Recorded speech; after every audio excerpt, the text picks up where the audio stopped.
We're learning now horrific details on that attack and exactly what happened at a home right there on Noquit Street in West Haven. The victim's car was found abandoned in West Haven. The suspect was arrested just a short time later. News 8's AJ Walker has been working this story all day long, learning more about exactly how this all played out. She joins us now live. AJ? Ann and Keith, according to court documents, he strangled his accuser, poured a chemical substance in her eyes and her mouth while she laid unconscious, stole her car. And today in court, he had a smirk on his face for the majority of the time. And at one point, he even erupted into a smile as they read his long criminal history. Today, 30-year-old Michael Cooper was quiet as he faced a Milford judge in shackles. Mr. Cooper, the court would advise you of your rights. You have a right to remain silent. You do not have to answer any questions anyone may ask of you about your arrest. He's accused of a brutal assault and home invasion on a West Haven woman Tuesday afternoon. Mr. Cooper, you're not to initiate any contact whatsoever with the victim, and you're not to go back to the premises.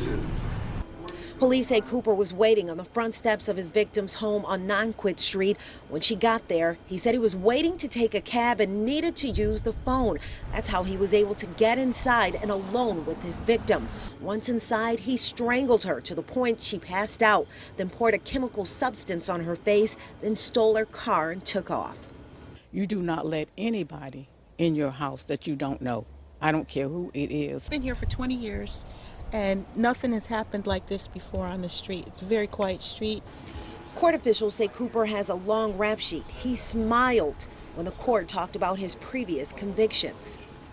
Has 13 prior convictions dating back to the year 2000, which include a failure to appear in the second degree, 3 counts of violation of probation, custodial escape, violation of protective order, carrying a dangerous weapon, robbery in the second degree. Neighbors where the assault happened say they're glad Cooper's off the streets.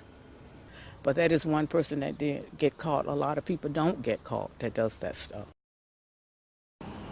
Cooper was brazen enough to walk right toward police as they searched for him, and they recognized him right away. That's how he ended up behind bars and in front of a judge today. Now he's heading to a psychiatric detention inside of the jail. He's being held on a $750,000 bond. His next court appearance is April 21st.